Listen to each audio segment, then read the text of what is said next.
Sapul sa CCTV sa Thailand ang pagsalpok ng tren sa bus na nasa Riles. Patay ang 8 sakay ng bus na nagliyab sa disgrasya. Nakatutok si Darlene Kai.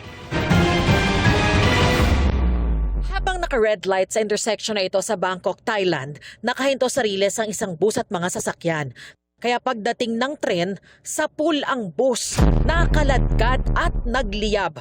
Kita sa isa pang anggulo kung gaano kalayo nakaladkad ang bus. Nadamay rin ang iba pang sasakyan. Kumalat ang apoy at nabalot ng makapal at itim na usok ang isang bahagi ng kalsada. Pagkaapula sa apoy, tumambad ang natupok na bus at isa pang sasakyang nadamay pati isang waiting shed. Nagkayupi-yupi rin ang mga sasakyan at may mga natumbaring motorsiklo. Basag ang salamin ng tren. Ayon sa Deputy Transport Minister ng Thailand, 8 sakay ng bus ang nasawi at 32 ang sugatan. Batay sa paunang investigasyon, hindi nakababa ang barrier sa railroad crossing dahil nakahambalang doon ang bus at hindi rin agad nakapreno ang tren. Pangkargamento ang naturang tren kaya bukod sa nagmamaneho ng nagpapatakbo ng tren, wala itong ibang sakay na tao. Patuloy ang investigasyon sa disgrasya. Darlene Kai, Nakatutok, 24 Oras. Bukas na nakatakdang mag-convene ang Senado bilang impeachment court para sa impeachment ni Vice President Sara Duterte. Ang isa sa mga tatayong senator judges naniniwalang hindi na dapat harangin pa ang trabaho ng impeachment court. Nakatutok si Sandra Aguinaldo. Batay sa sulat ni Senate President Alan Peter Cayetano sa mga senador, alas 3 ng hapon bukas, May 18, ang nakatakdang pag-convene ng Senado bilang impeachment court para sa impeachment case ni Vice President Sara Duterte. Hinimok niya ang mga senador na isuot ang kanilang robe, alinsunod sa Senate Rules of Procedure on Impeachment Trials. Manunumpa rin sila bilang senator judges. Sa Monday, nasa order of business yon. Ibibigay sa rules like any other. Yung majority leader or acting majority leader, kanyang i-represent. No? The likely scenario is we will organize muna the Senate, so may mga committees, take that up. Matapos manumpa, deemed constituted na ang Senado bilang impeachment court. Kasunod nito, ang pagpapalabas ng summons sa loob ng 10 calendar days sa taong na-impeach. Bibigyan siya ng kopya ng Articles of Impeachment at sasabihan siyang humarap sa impeachment court sa partikular na petsa at oras. Required din siyang maghain ng sagot sa loob ng 10 calendar days. Tsaka pala magsisimula ang impeachment trial na maaaring sa Hunyo na mangyari. Ano mangyayari pag nag-convene? And then may motion to convene. Ako muna mag-oath as presiding officer of the impeachment court. And then yung 23 na senador. After that, our job is to issue the summons. Okay? And then from that time on, pag sumagot na, di ba, aandar na yung process. Susundin mo lang yung number of days. Kung nakalagay sa rules, ganitong number of days para sumagot, this number of days sumagot, then trial na kaagad. Ani Cayetano, walang plano ang mayorya sa Senado na baguhin ang rules na ito para hindi maantala ang impeachment proceedings. Maging si Senador Erwin Tulfo, naniniwalang hindi na dapat harangin pa ang trabaho ng impeachment court. Pag may humarang, may ma-questionin na natin. Sandra Aguinaldo, Nakatutok, 24 Oras. Muli pong nagka-brownout sa Iloilo City kanina umaga. Sa kabila po yan ang anunsyo ng National Grid Corporation of the Philippines o NGCP na balik normal na ang status ng Visayas Grid. 16 na barangay ang nawala ng kuryente at inabot ng 1.5 oras bago naibalik ang supply ng kuryente. Inaalam pa na power distributor ng lungsod ang dahilan ng unscheduled power interruption. Ngayon man, muli silang nag-abiso na maging handa sa posibilidad na maging manipis ulit ang supply ng kuryente sa grid. Samantala, nag-site visit naman si Energy Secretary Sharon Garin sa Olongapo Solar Power Plant na isa sa pagkukunan ng renewable energy. Nahukay ang mga buto ng 5 tao sa iisang hukay sa liblib na bahagi ng Maging Lanao del Sur. Ayon sa Philippine Army, 3 sa mga labi ay buo pa mga bungo ng ma-recover. Basag naman ang bungo ng 2, kaya hinihinalang pinaslang ang mga biktima. Kabilang sa iniimbestigahan ang impormasyong mga biktima sila ng pumalyang buy-bust operation noong 2022. Kumuha ng sample sa mga labi para matukoy ang kanilang pagkakakilanlan bago inilibing sa sementeryo ang mga buto. Isinusulong ng prosekusyon na masimulan sa November 30 ang paglilitis kay dating Pangulong Rodrigo Duterte para sa kasong Crimes Against Humanity sa International Criminal Court o ICC. Ayon sa prosekusyon, inaasahan nilang matatapos na nila ang lahat ng pre-trial steps sa September 30. Pero sabi ng defense team naman ni Duterte, hindi pa dapat magtakda ng petsa ng paglilitis dahil patuloy lang nagde-deteriorate ang kanyang kondisyon. Hihiling daw silang masuri muna ng anilay independent experts ang kalusugan ni Duterte.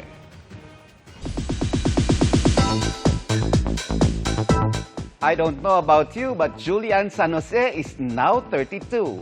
Ang kanyang celebration itinaan niya sa concert kung saan pinerform niya ang kanyang newest single. Yan ang chika ni Athena Imperial.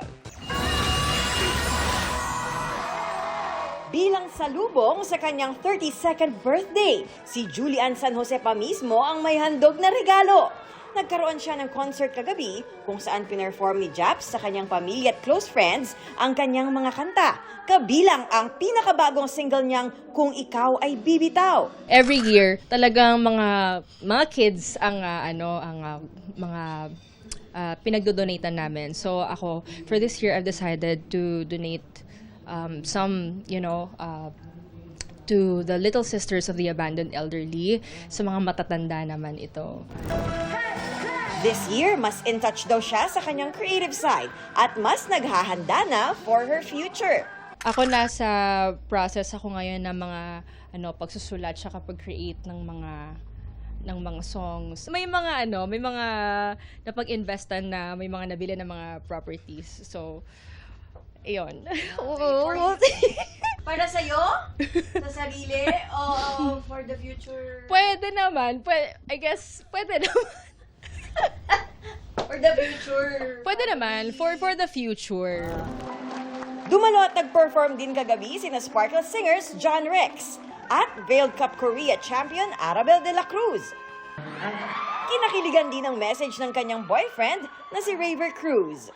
Napakabuti kasi talaga ng puso niya, napakabuting tao. Witness naman tayo. So sobrang swerte ako kasi siguro may nagawa rin ako tama talaga sa buhay ko kasi sinabi ni Lord na, yan, okay yan, pwede mo magustuhan yan si Raver.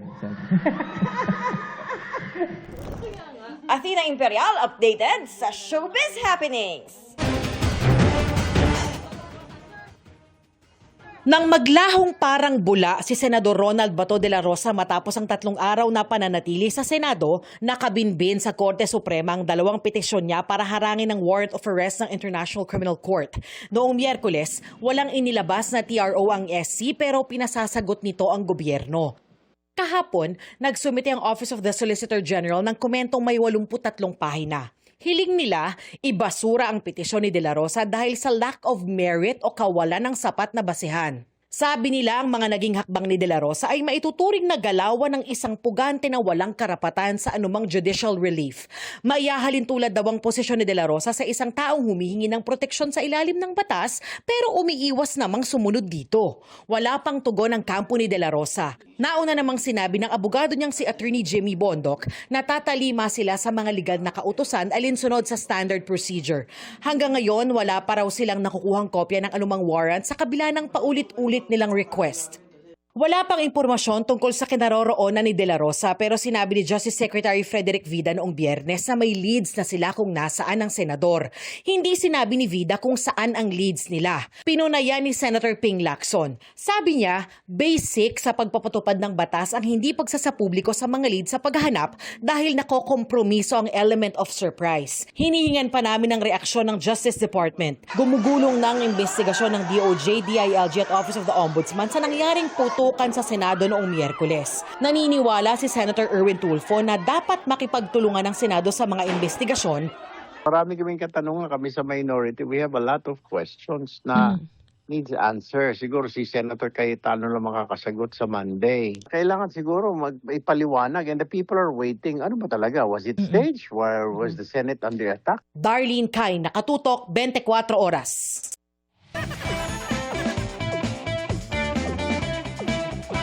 Busog po ang tiyan at mata ng mga nakapiesta sa La Loma Lechon Festival sa Quezon City. Paano naman kami? Ipinarada rin ang mga lechon na naka-costume mula sa lechon capital ng bansa. Nakatutok live si Katrina Son. Katrina, parating na ba? Pia, Ivan, sa kabila nga ng malakas na buhos ng ulan kanina, tuloy ang Lechon Festival dito sa La Loma sa Quezon City. At isa sa mga talagang inabangan na ay ang Boodle Fight kung saan nakatikim dito ng lechon ang lahat ng mga nag-antay dito kanina sa parada. Ng malalim na pananampalataya at pagkakaisa ng komunidad ng La Loma. Mga lechong nakasuot ng makukulay na costume. May tila ready para sa beach. At mayroong ding isinakay sa truck ng bumbero. Kasama yan sa mga ipinarada sa pagdiriwag ng Lechon Festival.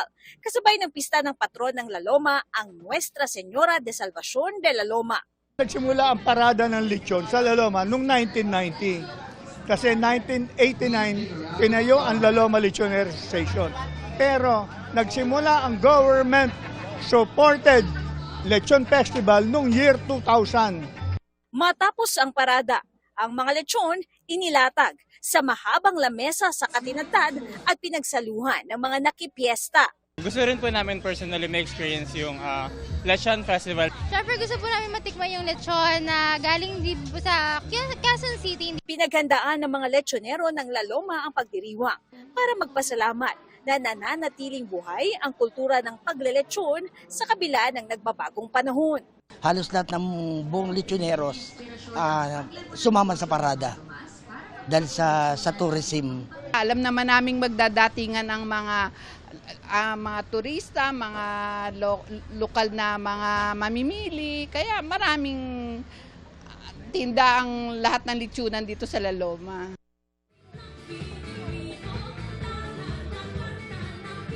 At Ivan, mula rito sa amin sa La Loma, nandyan na ngayon sa studio, syempre, ang lechon para matikman nyo rin. Ivan, dito naman kasalukuyang nagaganap ang cultural performances at mamaya daw ay magkakaroon din ng fireworks display. Ivan? Salamat Naku, hinay-hinay para iwas kolesterol mga kapuso. Maraming salamat, Katrina Son.